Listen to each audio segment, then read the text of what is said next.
Sarah a vu le jour dans un quartier populaire de Vaux-en-Velin, en périphérie de Lyon. Un de ces quartiers dont les médias ne parlent que lorsqu'il y a des émeutes ou des faits divers. Chez elle, il n'y avait ni bibliothèque ni bureau personnel, mais il y avait l'amour d'une mère. Sa mère, Mariam, une femme d'origine ivoirienne, travaillait comme aide-soignante dans un EHPAD. Debout à l'aube, rentrée tard le soir, elle portait à bout de bras ses 3 enfants, seule. Le père de Sarah était parti quand elle avait 6 ans. Depuis, c'était entre femmes qu'on se battait. L'appartement était petit, bruyant, mal isolé. Pourtant, c'était leur monde. Mariam, malgré la fatigue, répétait sans cesse. « Tu n'es pas condamnée à rester ici, Sarah. Tu peux aller loin. Tu dois. » Cette phrase est restée gravée dans l'esprit de Sarah comme une incantation, un cri d'espoir qu'elle refusait de trahir. Très tôt, Sarah s'est passionnée pour la justice. Elle ne comprenait pas pourquoi certains avaient tout pendant que d'autres luttaient pour survivre. À 10 ans, elle défendait déjà ses camarades à l'école quand un professeur ou un surveillant était injuste. À 12 ans, elle lisait des articles sur les droits de l'homme dans de vieux magazines trouvés dans la salle d'attente du médecin. Son rêve a pris forme le jour où sa mère, accusée à tort d'avoir volé un médicament à son travail, fut convoquée par la direction. Sarah, 14 ans à l'époque, était restée assise, impuissante, en voyant sa mère humiliée devant des gens bien habillés, froids, qui parlaient un langage qu'elle ne comprenait pas. Ce jour-là, elle s'est promis d'apprendre ce langage. Pas pour se défendre, mais pour défendre ceux qu'on écrase en silence. Elle voulait devenir juriste. Pas pour l'argent, pas pour le prestige. Mais pour rétablir l'équilibre là où il penchait toujours du même côté. Les années lycée n'ont pas été simples. À cause de son quartier, certains enseignants l'avaient déjà classée, pas faite pour les études longues. Mais Sarah refusait d'entrer dans leur case. Elle étudiait chaque soir jusqu'à épuisement, refusant les distractions, les mauvaises fréquentations, et même parfois les repas. Elle jonglait entre ses devoirs, les tâches ménagères, et son rôle de grande sœur. Elle n'a jamais eu de coach privé, de soutien scolaire, ni même d'ordinateur personnel. Tout se faisait sur les bancs de la bibliothèque municipale ou sur son vieux téléphone quand le Wi-Fi du voisin passait à travers les murs. Au bac, elle décroche une mention bien. Contre toute attente.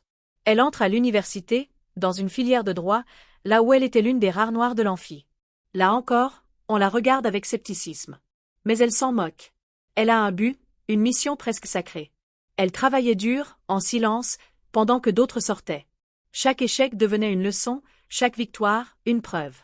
Elle n'était pas là par hasard. Elle était là parce qu'elle s'était battue pour y être. L'entrée de Sarah à l'université a marqué un tournant décisif. Elle n'était plus simplement une élève ambitieuse d'un quartier oublié, elle devenait une étudiante de droit, une future juriste.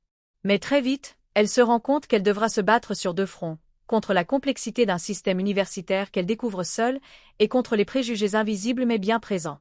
Dès la première année, la pression est énorme. Les cours magistraux s'enchaînent dans des amphithéâtres bondés. Les codes du langage universitaire lui sont étrangers. Certains professeurs parlent vite, utilisent des termes techniques, supposent que tout le monde a grandi avec le monde et le code civil sur la table du salon. Sarah, elle, apprend à décrypter. Chaque mot, chaque notion devient un combat. Pendant que d'autres révisent avec les fiches de leurs parents avocats, elle passe ses soirées à la bibliothèque, recopie à la main les cours qu'elle ne comprend pas, regarde des vidéos explicatives, lit des forums juridiques. Le week-end, elle ne sort pas. Pas par choix, mais par nécessité. Quand il faut se battre pour son avenir, les sacrifices deviennent normaux.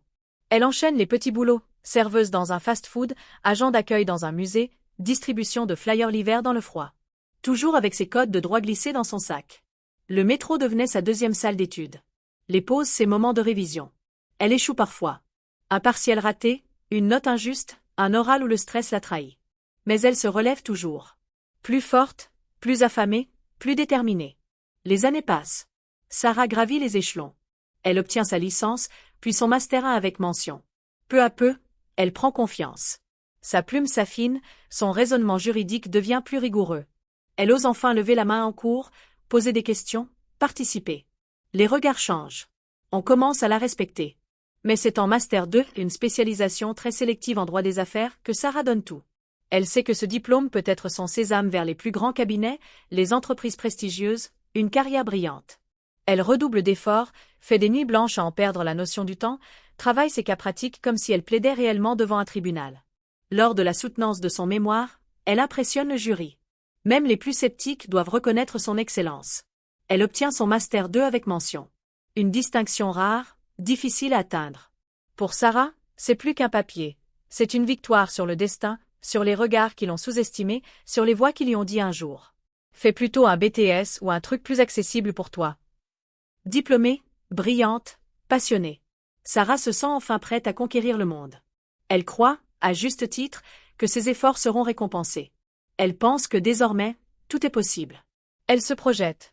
Elle rêve de défendre les intérêts des entreprises, de rédiger des contrats complexes, de siéger à des réunions stratégiques, de voyager, de représenter la justice dans un monde dominé par les profits.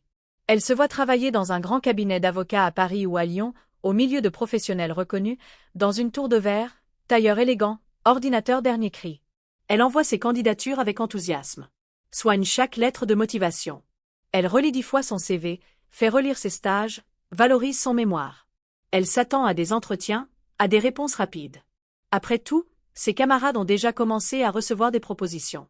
Et elle, avec ses résultats, son parcours, sa motivation, elle y croit. Elle ne se doute pas que ce monde, qui semblait enfin s'ouvrir à elle, va brutalement refermer ses portes. Pas à cause de son diplôme, mais à cause de sa couleur de peau. Et de son nom. Diplôme en poche, Sarah est pleine d'espoir. Elle commence à envoyer ses candidatures au plus grand cabinet d'avocats de Lyon, Paris, Marseille. Son CV est solide. Son Master 2 en droit des affaires, avec mention, figure parmi les plus prisés. Elle a même 2 lettres de recommandation de professeurs respectés dans le milieu juridique. Elle se dit, cette fois, ils me verront pour ce que je vaux. Mais les jours passent. Les semaines s'enchaînent. Et les réponses tardent à venir. Le premier cabinet lui répond par un message automatique, nous avons reçu de nombreuses candidatures de qualité. Malheureusement, la vôtre n'a pas été retenue. Puis un autre, et encore un. Parfois, elle reçoit un simple non sans aucune explication. D'autres ne répondent pas du tout. Au début, elle se dit que c'est la concurrence. Elle persévère. Revoit son CV. Fait relire ses lettres. Varie les cabinets. Tente même des postes en dehors des grandes villes. Mais au fil des mois, une pattern émerge. Tous ses anciens camarades de promo, tous blancs, même ceux avec des résultats inférieurs aux siens, ont trouvé un emploi. Elle les voit poster sur LinkedIn des photos de leur premier jour, leur carte professionnelle, leur sourire. Elle, toujours rien. Malgré des dizaines de candidatures. Un jour, Sarah reçoit enfin une convocation pour un entretien dans un cabinet réputé de Lyon. Elle s'y rend, pleine d'espoir. Elle a préparé son pitch, révisé le profil de l'entreprise, repassé son tailleur. Mais dès qu'elle entre dans la salle, elle le sent. Ce malaise. Ce regard rapide, surpris, presque désolé du recruteur. L'entretien est poli, mais distant. Le ton est froid, les questions survolées. À la fin, on lui dit « Nous cherchons un profil un peu plus en adéquation avec notre clientèle. » Elle comprend. Elle n'est pas ce qu'ils attendent. Pas à cause de ses compétences, mais à cause de ce qu'elle représente à leurs yeux. Plus tard, par erreur, elle reçoit un message vocal non destiné à elle. Le recruteur dit à un collègue « Elle est bonne, oui. Mais bon, une fille noire dans ce cabinet, ça passerait pas avec certains clients. » Sarah écoute ce message seule, dans le métro. Elle sent sa gorge se serrer. Ce n'est plus de la colère. C'est une fatigue profonde. Une tristesse lourde. Elle n'est pas rejetée parce qu'elle est mauvaise. Elle est rejetée parce qu'elle est noire. Et parce qu'elle vient d'un quartier que les recruteurs n'ont jamais mis les pieds. Dès lors, elle vit chaque nouvel entretien comme un test douloureux. Certains cabinets la convoquent par curiosité. D'autres lui posent des questions insidieuses. Vous avez grandi à Vaux-en-Velin? Ça doit pas être évident là-bas. Et vos parents, ils font quoi? Vous êtes sûr que vous vous sentirez à l'aise dans un cabinet comme le nôtre? Le plus blessant, ce n'est pas ce qu'on lui dit. C'est ce qu'on ne dit pas. C'est ce silence après l'entretien, ce refus sans raison. C'est ce sourire poli mais vide qui lui signifie qu'elle ne rentrera jamais dans leur cadre. Elle commence à douter d'elle. À se demander si elle est vraiment faite pour ce monde. Elle remet en question sa valeur. Elle regarde ses diplômes comme s'ils ne valaient plus rien. Son rêve de juriste commence à se fissurer. Et pourtant, malgré l'humiliation, le rejet, la solitude, une petite flamme continue de brûler en elle. Faible, mais tenace. Une voix intérieure qui lui dit « Tu n'as pas fait tout ce chemin pour qu'on t'efface. » Les jours deviennent des semaines, puis des mois. Sarah continue d'envoyer des candidatures. Parfois, juste pour ne pas sombrer dans l'inaction. Mais dans son cœur, l'espoir s'amenuise. Elle évite les réunions d'anciens camarades. Elle n'a rien à montrer. Pas de badge, pas de bureau, pas de projet. Elle reste silencieuse sur les groupes de promo WhatsApp, là où les autres parlent de leur nouveau contrat, de leur premier salaire, de leurs collègues brillants. Sa chambre devient une prison. Elle y reste de longues heures, Les volets à moitié fermés, l'ordinateur ouvert sur des pages de recrutement, mais sans cliquer. Elle pleure parfois, en cachette. Pas à cause d'un échec précis, mais à cause de cette sensation d'injustice étouffante. Elle a tout donné, tout mérité. Mais on lui refuse même le droit de tenter. Ses proches ne comprennent pas. Certains lui disent « Tu devrais peut-être viser moins haut. » Et c'est autre chose, au lieu d'attendre les cabinets.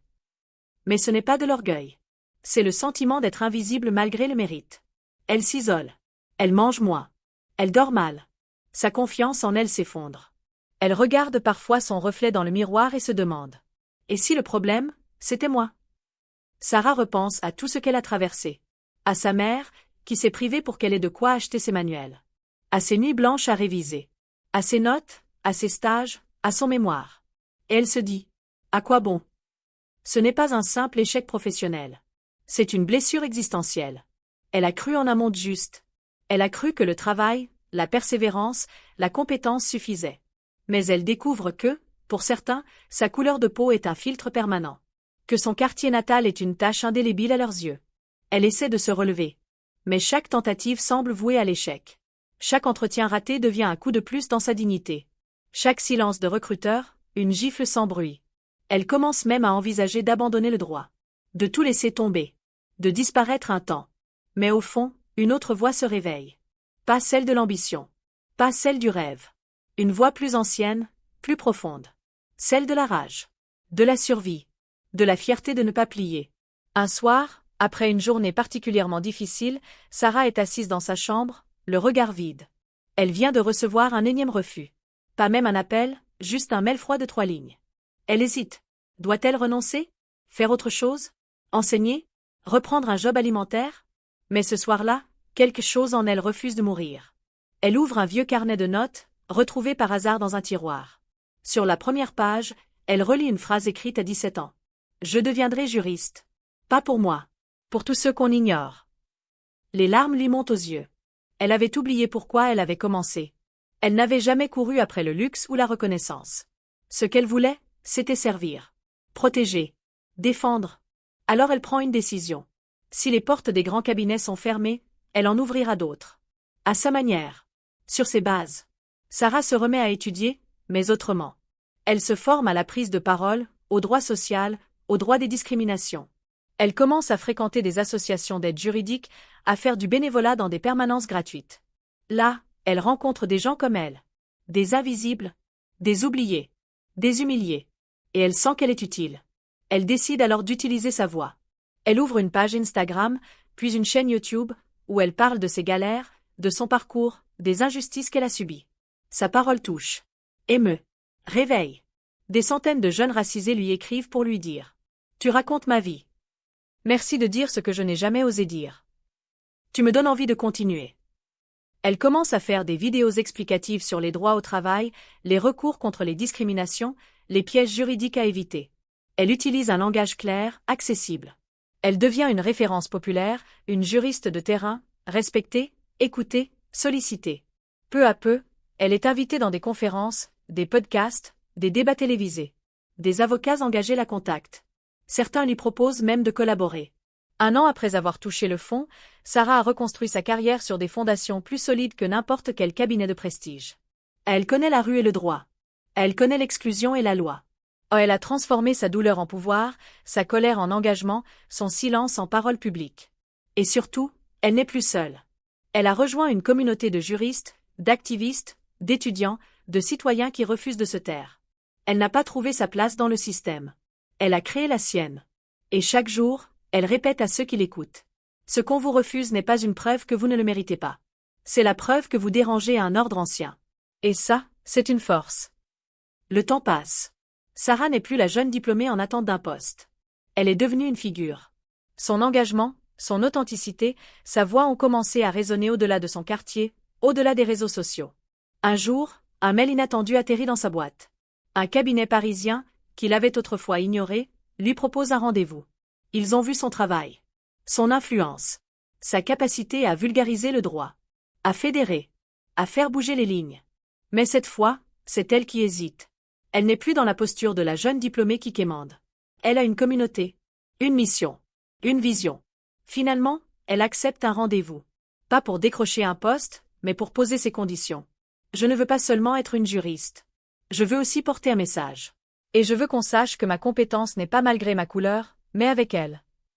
Le cabinet accepte. Mieux, il lui propose une place au sein d'une cellule de conseil dédiée aux entreprises engagées sur les questions de diversité, de justice sociale et de droit du travail. Le décor a changé. Cette fois, on vient la chercher pour ce qu'elle est. Pas pour ce qu'elle pourrait cacher. Mais Sarah n'oublie pas d'où elle vient. Elle retourne régulièrement dans sa banlieue lyonnaise, pour parler aux lycéens, pour motiver des jeunes filles qui doutent, pour dire tout haut. Ne croyez pas ceux qui pensent que votre origine est un frein. Faites-en au moteur. Elle lance une bourse d'accompagnement pour les étudiants en droit issus des quartiers populaires. Elle organise des ateliers de préparation aux entretiens, d'écriture de CV, de simulation d'oral. Elle crée une association qui propose un soutien juridique gratuit aux jeunes discriminés à l'embauche. Et elle devient un symbole.